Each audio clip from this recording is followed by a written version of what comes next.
എന്താ ലാ ഇലാഹ ഇല്ലല്ലാഹ് ഞാൻ പറയാൻ കാരണം എന്ന് നമ്മൾ മനസ്സിലാക്കണം. ലാ ഇലാഹ ഇല്ലല്ലാഹ് ചങ്കൂറ്റത്തോടെ നമ്മൾ പറയുന്നുവെങ്കിൽ അതിന് മാത്രം എൻ്റെ റബ്ബിന് എന്താ പവർ?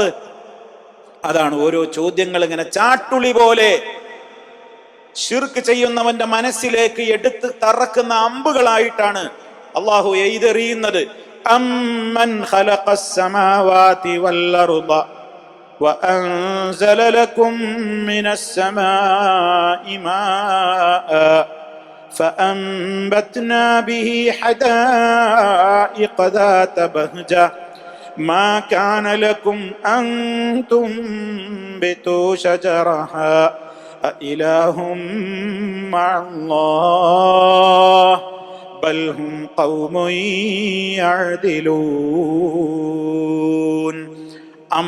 അതല്ല, അതോ അതല്ല, നിങ്ങൾ പറ, ഏറ്റവും ഖൈറ് നിങ്ങൾ പങ്കുചേർക്കുന്നവരാണോ അള്ളയാണോ എന്ന് ചോദിച്ചല്ലോ. ഇനി അതല്ല, മൻ ഖലഖസ് സമാവാതി വൽ അർദ, ആകാശഭൂമികളെ സൃഷ്ടിച്ചവനാണോ?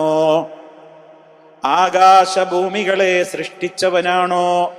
ഖലഖസ് സമാവാതി വൽ അർദ, നമുക്ക് സുപരിചിതമായ വേർഡുകളെ അതിലുള്ളൂ.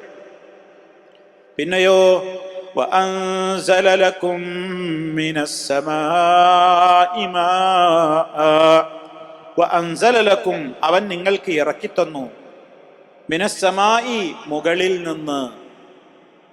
നിന്ന് മാഅൻ, വെള്ളത്തെ ഇറക്കിത്തന്നു. ആ മഴവെള്ളം കാരണമായി ഫഅംബത്നാ ബിഹി, അത് മുഖേന നാം മുളപ്പിച്ചു തരികയും ചെയ്തു, നാം മുളപ്പിക്കുകയും ചെയ്തു. അൻബത്ത എന്ന് പറഞ്ഞാല് മുളപ്പിച്ചു.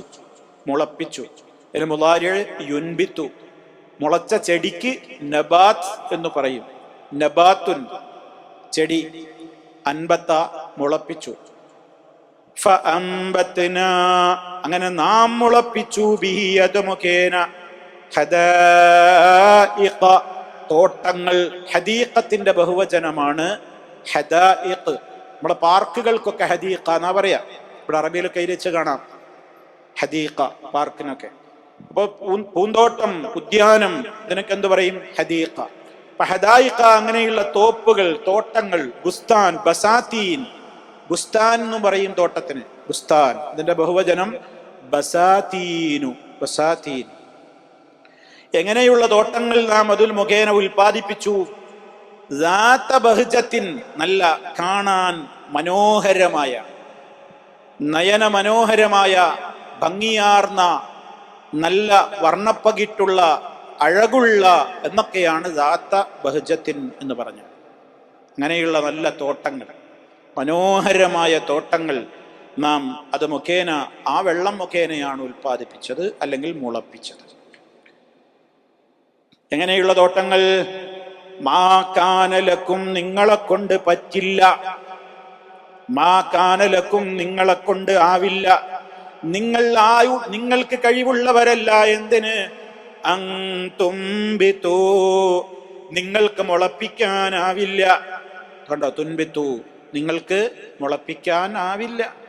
ശജറഹ, ആ തോട്ടങ്ങളിലെ വൃക്ഷങ്ങൾ, ആ തോട്ടങ്ങളിലെ സസ്യലതാദികളെ നിങ്ങൾക്ക് മുളപ്പിക്കാനാകുമായിരുന്നില്ല. അങ്ങനെയുള്ള തോട്ടങ്ങളെ നാമാണ് ആ മഴവെള്ളം മുഖേന ഉൽപ്പാദിപ്പിച്ചത്. അതുപോലെ നാമാണ് ആകാശഭൂമികളെ സൃഷ്ടിച്ചത്. അങ്ങനെയുള്ള അള്ളാഹു ആണോ ഖൈറ്? അങ്ങനെയുള്ള അള്ളയാണോ ഖൈറ്? അതോ നിങ്ങളെ വ്യാജ ദൈവങ്ങളാണോ ഖൈറ്? ഒക്കെ അങ്ങോട്ടാ മടങ്ങുന്നത്. ആ അള്ളാഹു ഖൈറുൻ അമ്മാ യുശ്രികൂൻ ചോദിച്ചില്ലേ? അമ്മാ യുശ്രിക്, അതല്ല അമ്മൻ ഖലഖസ് സമാവാതി വൽ അർദ, ആകാശഭൂമികളെ സൃഷ്ടിച്ചവനാണോ? ഫഅൻസല ലക്കും മിനസ് സമാഇ മാഅ, മുകളിൽ നിന്ന് നിങ്ങൾക്ക് അവൻ മഴ വർഷിപ്പിച്ചു തന്നു. അത് മുഖേന അവൻ ഭംഗിയാർന്ന തോട്ടങ്ങളെ അവൻ ഉൽപ്പാദിപ്പിച്ചു. എങ്ങനെയുള്ള തോട്ടങ്ങൾ? അതിലെ സസ്യലതാദികളെയോ വൃക്ഷങ്ങളെയോ ഒന്നും മുളപ്പിക്കാൻ നിങ്ങളെ കൊണ്ട് പറ്റുമായിരുന്നില്ല. ഇലാഹും മഅല്ലാഹ്, അള്ളാഹുവിന് പുറമേ മറ്റു ഇലാഹുകളുമുണ്ടോ? അള്ളാഹുവിന്റെ കൂടെ മറ്റൊരാരാധ്യനുണ്ടോ? ഇതാണ് അള്ളാഹുവിന്റെ ചോദ്യം. അള്ളാഹുവിന്റെ കൂടെ മറ്റൊരാരാധ്യനുണ്ടോ? ഇതൊക്കെ ചെയ്യാൻ കഴിവുള്ളവരുണ്ടെങ്കിൽ പറ. റബ്ബിന്റെ കൂടെ ആരാധ്യരായിട്ട് വേറൊരു ഇലാഹുണ്ടെങ്കിൽ പറ. ഇതൊക്കെ നിങ്ങൾക്ക് അറിയാമല്ലോ, ഇതിലൊക്കെ വേറെ ഒരാൾക്കും പങ്കില്ല എന്നുള്ളത് എന്ന കാര്യമാണ് അള്ളാഹു പറയുന്നത്. എന്നിട്ട് അവസാനം പറയാണ് ബൽ, പക്ഷേ എങ്കിലും, ഹും അവർ, ഖൗമുൻ ഒരു ഖൗമാണ്. എന്ത് കേട്ടിട്ടെന്താ, ഇവർ ഒരു ജനതയാണ്. ഇങ്ങനെയുള്ള ജനത യഅദിലൂൻ, അദല എന്ന് പറഞ്ഞാൽ രണ്ട് അർത്ഥമുണ്ട്. ഒന്ന് തെറ്റിപ്പോയി എന്ന അർത്ഥമുണ്ട്, മറ്റൊന്ന് സമമാക്കി എന്ന അർത്ഥവുമുണ്ട്. അപ്പൊ സത്യത്തിൽ നിന്ന് തെറ്റിപ്പോയ ജനതയാണവർ എന്നും പറയാം. ഈ വക കഴിവുകളൊക്കെയുള്ള സർവശക്തനായ അള്ളാഹുവിന് സമന്മാരെ സ്ഥാപിച്ച വിഡ്ഢികളാണിവർ എന്ന അർത്ഥവും പറയാം. അദല രണ്ടർത്ഥമുണ്ട്. അത് അർത്ഥമൊക്കെ ഒന്ന് എഴുതി വെക്കണം കേട്ടോ, അല്ലെങ്കിൽ ഇങ്ങനെ കേട്ടിട്ട് പോലാവും. അദലക്ക് രണ്ടർത്ഥമുണ്ട്. അദലു എന്ന് പറഞ്ഞാൽ തെറ്റിപ്പോയവർ എന്നർത്ഥമുണ്ട്, സമപ്പെടുത്തിയവർ എന്നൊക്കെ അർത്ഥമുണ്ട്. ആ രണ്ടർത്ഥവും ഇവിടെ ഉദ്ദേശിക്കപ്പെടാം.